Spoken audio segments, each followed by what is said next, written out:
bertahlil, bertahmid, memuji Allah Subhanahu wa taala. Artinya hari ini kita harus bergembira. Artinya hari ini kita harus bahagia. Artinya hari ini kita harus ceria. Menangis pun menangis bahagia. Air mata pun air mata bahagia.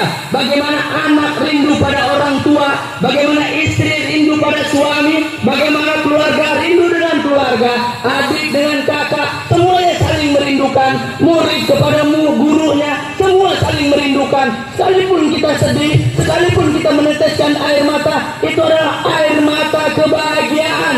Tubu ilallahi taubatan nasuha.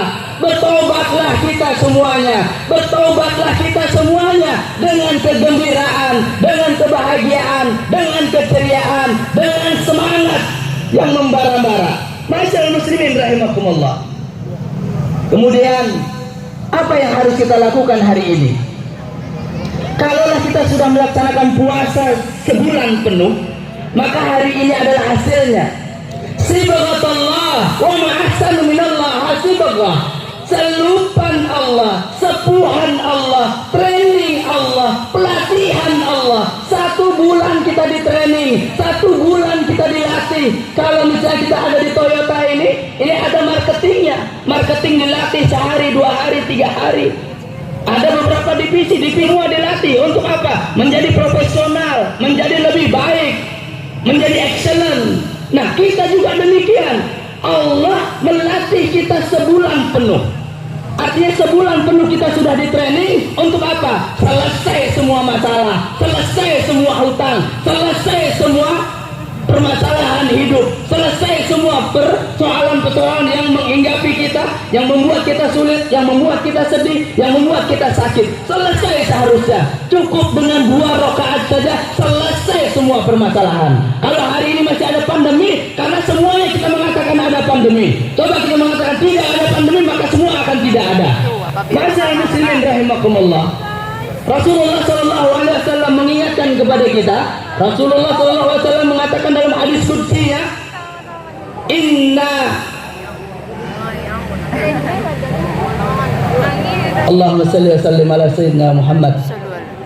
Rasulullah SAW mengatakan kita, kuntu kanzan mahfiyan fa khalaqtu khalqan liyu'arrifuni, kata Allah. Aku adalah perbendaharaan yang tersembunyi.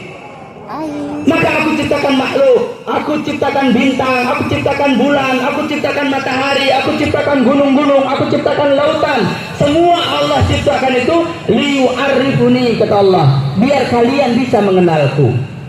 Kalau 1 bulan kemarin kita sudah di training, maka hari ini kita masuk bulan Syawal, mungkin bisa hari ini kita berbuka, kemudian besok berbuka, atau pada hari ketiga kita sudah melanjutkan puasa Syawal lagi, maka trainingnya itu akan berhasil, maka hasil pelatihannya itu berhasil. Apa hasilnya? Berkah. Apa itu berkah? Ziyadatul khair. Keberkahan, ada keberkahan. Apa itu keberkahan? Ziyadatul khair, bertambah kebaikannya. Kebaikan ilmu, kebaikan kesehatan, kebaikan keuangan, kebaikan keluarga, kebaikan bangsa dan negara ini. Sekalipun bangsa dan negara ini dikatakan lagi sakit, benar, karena kondisi semua bangsa lagi sakit. Indonesia juga ikut sakit, maka pejabatnya juga pejabat yang sakit semua. Bahkan pimpinan tertinggi juga sakit, dalam tanda kutip. Bagaimana mungkin kita beridul fitri tapi untuk pesan online bipang, babi panggang yang disampaikan kulil haq walau kana murran, katakan, jangan kemudian kita bilang wah ini tidak, karena dia adalah pimpinan negara ini, pimpinan republik ini, pemerintah. Rakyat wajib hukumnya mengingatkan pemerintah yang salah. Rakyat wajib hukumnya mengingatkan pejabat yang salah, terutama pejabat yang beragama Islam, pejabat yang beriman kepada Allah Subhanahu wa taala. Jangan kemudian kita ini diwakili oleh rakyat. Kita punya wakil rakyat yang senang duitnya poya-poya. Ya, rakyat senang sudah diwakilkan oleh rakyat. Wakil rakyat korupsi. Wakil rakyat tidak memperjuangkan hak-hak rakyat. Tidur di hotel-hotel bintang yang mewah, makan enak, berbisnis enak, main TikTok dan masa kampanye, semuanya sholat subuh, safari,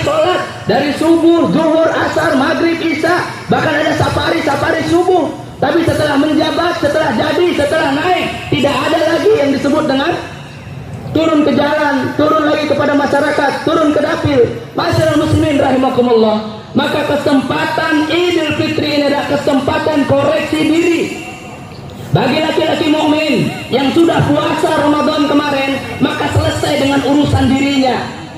Kalau hari ini kita bermasalah dengan diri kita, hari ini kita tidak selesai dengan diri kita, lalu bagaimana kita bisa menyelesaikan permasalahan anak-anak kita? Bagaimana menyelesaikan permasalahan keluarga kita? Bagaimana kita bisa menyelesaikan kaum muslimin dan muslimat? Kemudian kita menonton saja, kita tidak berbuat apa-apa. Tapi doakan dalam waktu dekat bahwa ini adalah ujian-ujian bagi kita. Kita harus pisahkan Israel secara keturunannya Nabi Ayub dengan bangsa Israel hari ini. Jangan kemudian disamakan anak keturunan Nabi Ayub kemudian dengan Israel, bangsa Israel yang Zionis hari ini. Kita tahu Yahudi itu dulu adanya di Mesir, zamannya Nabi Musa, kemudian dikejar oleh Fir'aun dan dia lari, kemudian masuklah ke wilayah Palestina. Dan kita tahu bahwa awal mula Palestina adalah Kan'aniyah. Itu adalah suku Kan'an yang dari Hijaz, dari Arab. Bahwa bangsa yang pertama kali tinggal di Palestina, di Al-Aqsa, di Baitul Maqdis adalah orang Hijaz, orang Arab, suku Kan'an. Kemudian Yahudi ini dikejar pada zaman Nabi Musa, dikejar kemudian lari ke situ. Jadi kalau hari ini mereka mengatakan bahwa Palestina milik Yahudi, itu nonsen, bohong, tidak ada. Karena Salahuddin Al-Ayyubi pernah merebut kembali bahwa bangsa-bangsa Yahudi yang pernah tinggal di sana dan merebut kembali dan dikembalikan kepada Islam. Dan pada hari ini, bagaimana kita menyaksikan bahwa Yahudi yang tadinya tamu, Yahudi yang tadinya datang ke sana diperiksa oleh orang-orang Palestina. Datang ke Palestina, mereka diperiksa, ditanyai nama kamu siapa, tinggal di mana, dari mana asalnya. Kalau mungkin sekarang, mana paspornya, mana kitasnya, mau ngapain ke Indonesia, mungkin seperti itu. Bangsa Yahudi ini tadinya tamu, datang ke Palestina, bekerja, menjadi budak, mencari kerjaan, yaitu disebut dengan tenaga asing. Tenaga asing, berarti orang Palestina adalah pribuminya, kemudian Yahudi ketika datang, dia adalah sebagai tenaga asing.